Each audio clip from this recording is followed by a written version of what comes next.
The vacuum's whir echoed through the marble hallway as I cleaned Mother's prized Persian rugs. 10 years of this, scrubbing, dusting, maintaining the mansion that should have been my inheritance too. But according to Mother, the will had left everything to her. Julia, her sharp voice cut through the noise. You missed a spot. Again. Honestly, you can't even clean properly. I switched off the vacuum, turning to face her. Even at 55, Eleanor Bishop was immaculate, designer clothes, perfect makeup, not a silver hair out of place. She stood at the top of the grand staircase, looking down at me both literally and figuratively. Sorry, Mother, I said quietly, restarting the vacuum. I'll fix it. She sighed dramatically. Your father would be so disappointed. An Ivy League education, and here you are, not even able to handle basic housework. The mention of Dad made my chest tighten. He died suddenly when I was 20, leaving a void that Mother had quickly filled with rules, expectations, and endless criticism. The loving home I'd grown up in became a gilded cage, with Mother holding all the keys. Speaking of disappointments, she continued, descending the stairs. I'm hosting a dinner party tonight for the hospital board. Try to make yourself scarce. I'd rather not explain why my daughter is acting as the help. I bit back a retort. This was her favorite game, reminding me that I was both family and servant, trapped in a limbo of her creation. After Dad's death, she'd made it clear. If I wanted to stay in the family home, I'd have to earn my keep. At first, I'd refused. I had a degree in business from Penn, job offers from top firms. But then Mother had revealed her trump card, crushing medical debt from Dad's final illness. Debt she'd help pay off if I stayed and contributed to the household. 10 years later, here I was still cleaning her floors. My phone buzzed in my pocket, a text from Marcus, Dad's old lawyer. Happy 30th birthday, Julia. Can you meet today? Important matter to discuss. I glanced at Mother, but she'd already lost interest in tormenting me, focused instead on reviewing her party preparations. I typed a quick reply, 2 p.m. at your office? Perfect, came the response. Don't tell your mother. Those 3 words sent a shiver down my spine. In all the years since Dad's death, Marcus had never asked to meet privately. Something was different about today. I finished cleaning just as Mother's party planner arrived, giving me the perfect excuse to slip away. I'll be back in time to help with the party, I promised, heading for the door. You better be, Mother called after me, and wear something appropriate. I don't need you embarrassing me in front of the board members. The drive to Marcus's office gave me time to think. 10 years of questions bubbled to the surface. Why had Dad left everything to Mother? Why had there been so much medical debt when he'd always been so careful with money? And why had Mother been so insistent that I stay when she clearly despised my presence? Marcus's office was exactly as I remembered. Wood-paneled walls, leather chairs, the faint smell of pipe tobacco. He stood as I entered, and I was struck by how much older he looked. Julia, he said warmly, gesturing for me to sit. You look just like your father. I smoothed my simple dress, suddenly self-conscious. Thank you for seeing me. What's this about? He opened his desk drawer and pulled out an envelope yellowed with age. My hands trembled as I recognized Dad's handwriting. To be opened on Julia's 30th birthday. Your father left this with me 10 years ago, Marcus explained, along with some other documents he wanted kept safe. I took the envelope, my heart pounding. Mother never mentioned. Your mother doesn't know about any of this, Marcus interrupted. Your father was very specific about that. With shaking fingers, I broke the seal and pulled out several pages of Dad's familiar handwriting. My dearest Julia, if you're reading this, I'm gone, and you've endured 10 years of your mother's management of my estate. I'm so sorry for what you've been through, but it was necessary to protect what I built. You see, your mother isn't who she pretends to be. The medical debt she held over you? It doesn't exist. The will leaving everything to her? A clever forgery. The real documents are with Marcus, along with evidence of your mother's attempts to embezzle from my company before my death. I knew she would try to control you, to break your spirit, but I also knew you were strong enough to survive it. The real inheritance, the company, the properties, everything was always meant for you, but you needed to understand how power corrupts before you could be trusted with it. Today, on your 30th birthday, everything changes. The real will goes into effect. Your mother's deception ends. I love you, sweetheart. Show her what a true bishop is made of. Love, Dad. I looked up at Marcus, my vision blurring with tears. Is this real? He nodded, placing another stack of documents on the desk. Every word. Your mother has been running quite a scheme these past 10 years, but your father, he was always 3 steps ahead. The drive back to the mansion felt surreal. In my bag were the documents that would change everything. The real will, proof of mother's fraud, and detailed records of her embezzlement attempts from 10 years ago. Remember, Marcus had advised, timing is crucial. Let her start her dinner party. Let her feel secure. Then, I pulled into the circular driveway just as the catering vans arrived. Mother was in her element, directing staff and making last-minute adjustments to the decorations. Finally, she snapped when she saw me. Go change into your serving uniform. The guests will be here in an hour. I headed upstairs to my old bedroom, now barely more than a maid's quarters. Opening my closet, I bypassed the black serving dress she expected me to wear. Instead, I pulled out the one thing I'd kept from my old life, a tailored Channel suit Dad had bought me for my college graduation. The doorbell rang just as I finished getting ready. Through my window, I watched as luxury cars pulled up, disgorging members of the hospital board and their spouses. Mother greeted each one effusively, playing the perfect hostess. I waited until all 20 guests were seated in the dining room before making my entrance. The conversation stopped abruptly as I walked in, dressed not as a servant but as an executive. Julia. Mother's voice was sharp with warning. What do you think you're doing? Taking my place at the table. I replied calmly, sitting in Dad's old chair at the head of the table. We have some business to discuss. I apologize for my daughter's behavior, Mother said quickly to her guests. She's been unwell.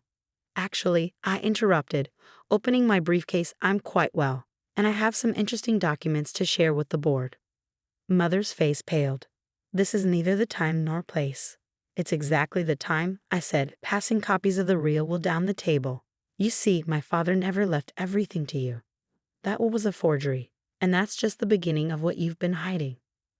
The room erupted in murmurs as board members began reading. Mother stood abruptly, her hands shaking. These are lies, obviously forged. They're authenticated, I cut in, by 3 separate firms. Just like the evidence of your embezzlement attempts before Dad's death, the ones he caught you trying to hide. Dr. Richardson, the board chairman, looked up from the documents. Eleanor, is this true? Of course not, she snapped. This is just a desperate attempt by my disturbed daughter to reclaim what's rightfully mine, I finished. The company, the properties, everything.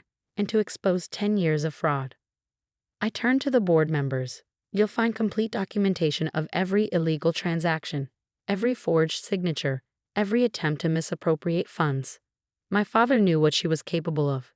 That's why he left provisions to protect his legacy. Mother's careful facade cracked. You ungrateful little. Careful, Mother, I warned. The police are already on their way. The evidence has been sent to the DA's office. Your only choice now is how you want this to end.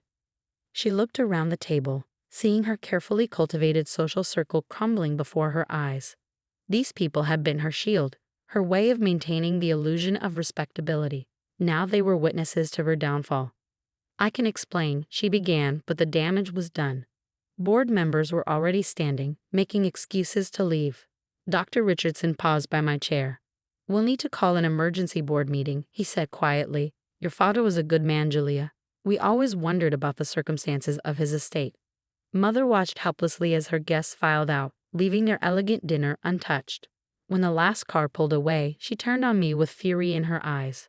You've ruined everything, she hissed. After all I've done for you. All you've done.